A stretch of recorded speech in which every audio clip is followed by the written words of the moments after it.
Hello विद्यार्थियों, मैं सुमित मंगल, उड़ान एकेडमी इंदुपुरी भोपाल। और आज हम जिस पर चर्चा करने वाले हैं वो है एमपीईएसबी के द्वारा जारी किया गया नोटिफिकेशन, जो कि ग्रुप 1 और सब ग्रुप 2 के संबंध में है।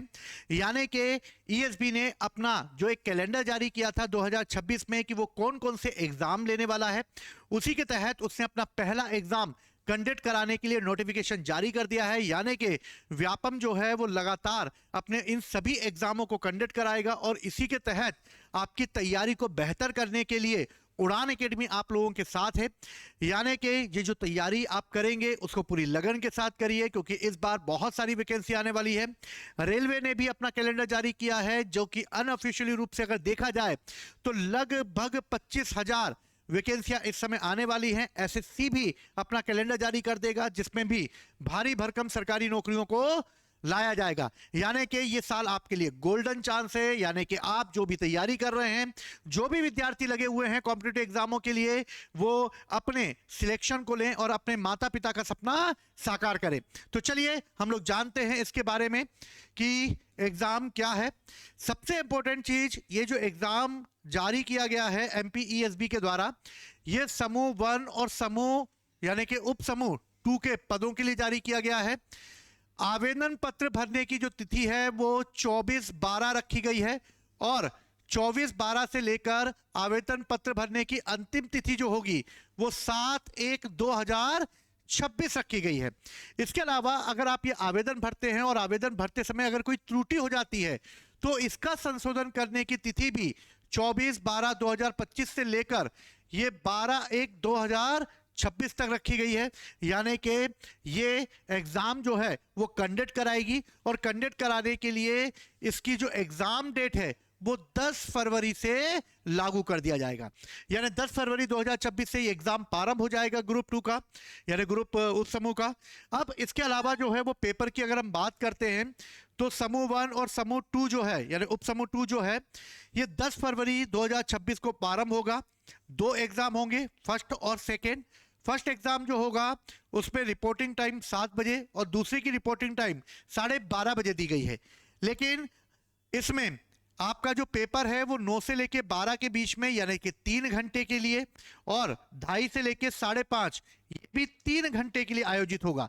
यानी पेपर जो है वो 2 पाली में लिए जाएंगे। और मुख्य रूप से इसमें उन विद्यार्थियों के लिए जो इसकी तैयारी कर रहे हैं वो इसके सिलेबस को देख लें।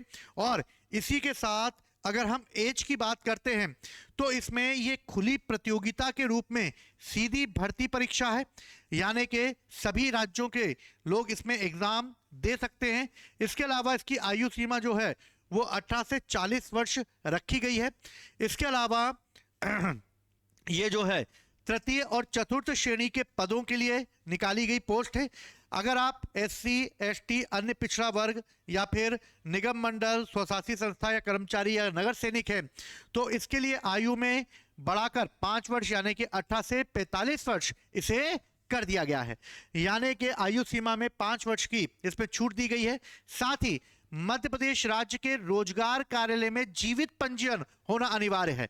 यानी कि अगर अदर स्टेट के हैं तो उनको भी मध्य प्रदेश राज्य के रोजगार कार्यालय में जीवित पंजीयन कराना आवश्यक होगा। यानी कि इसके लिए आपके पास एक रोजगार पंजीयन प्रमाण पत्र होना बहुत जरूरी है, क्योंकि कई बच्चे बाहर के स्टेट के यहाँ रहते हैं और कई समय से यहाँ पढ़ भी रहे हैं। ठीक है ना। दूसरी चीज जो है वो ये है कि इस समय जो वैकेंसी निकाली गई है उसमें कितने पद हैं, तो 474 पदों पर ये निकाली गई है। यानी 474 पर निकाली गई है। यानी कि एक अच्छी खासी वैकेंसी इसमें दी गई है।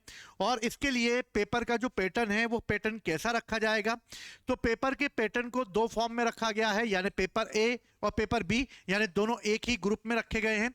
यानी कि देखा जाए तो परीक्षा में केवल एक ही प्रश्न पत्र होगा, लेकिन इसके खंड 2 होंगे, प्रश्न खंड अ और प्रश्न खंड बा।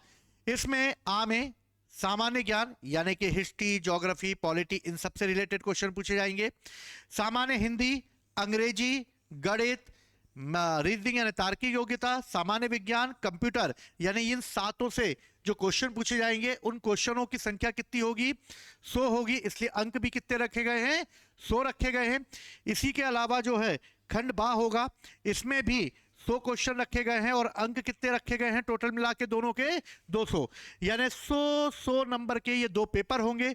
इन पेपर में पहला पेपर सबके लिए सामान्य होगा, लेकिन सेकंड पेपर जो है उसके लिए जो बनाया गया है वो ये बनाया गया है कि इसमें सभी संबंधित पाठ्यक्रमों के आधार पर ये पोस्ट कोड दिए गए हैं, पाठ्यक्रम कोड दिए गए हैं और प्रश्न पत्रों का वर्णन दिया गया है कि कौन सा प्रश्न पत्र, अगर आप अलग अलग डिपार्टमेंट की अलग अलग देखें तो अलग अलग डिपार्टमेंट में अलग अलग तरीके से ये क्वालिफिकेशन यानी शैक्षणिक योग्यता रखी गई है और इसी के आधार पर विषयों का जो विवरण यानी प्रश्न पत्र का जो स्तर है वो स्नातकोत्तर रूप से यानी कि पोस्ट ग्रेजुएशन के रूप पर होगा। इस समय अगर आपने अपने अपने सब्जेक्ट के आधार पर इसे जो किया होगा यानी कि अलग अलग सब्जेक्टों के आधार पर इसे आप वैकेंसी को भर सकते हैं, तो इसके लिए क्या क्या चीज़ें हैं इस पर हम लोग बात करते हैं। तो कौन कौन से सब्जेक्ट आपको भरने होंगे, तो सबसे पहले इसमें जो मेन है वो है समाजशास्त्र और मेडिकल, सांख्यिकी, मनोविज्ञान, फिजियोथेरेपी, हॉस्पिटल मैनेजमेंट, बायोकेमिस्ट्री, रसायन, प्राचीन भारतीय इतिहास, कॉमर्स, मार्केटिंग मैनेजमेंट, सांख्यिकी, कॉमर्स, कंप्यूटर, नर्सिंग और भौतिक शास्त्र और रसायन शास्त्र। लेवल पोस्ट ग्रेजुएशन लेवल पर होगा, यानी पेपर का लेवल अच्छा होगा। जिन जिनके ये सब्जेक्ट हैं उसके हिसाब से वो कोड वाइज जो हैं वो इस फॉर्म को भर सकते हैं।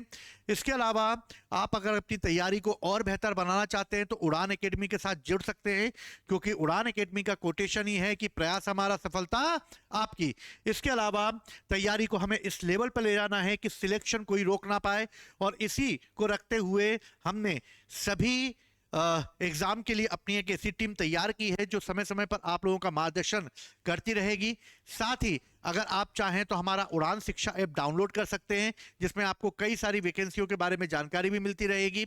इसके अलावा हमारा ऑफलाइन सेंटर जो कि फर्स्ट फ्लोर अर्चना टावर जो सी सेक्टर इंदुपुरी में है भोपाल में, आप वहां भी आकर विजिट कर सकते हैं और अपनी तैयारी को बेहतर बना सकते हैं।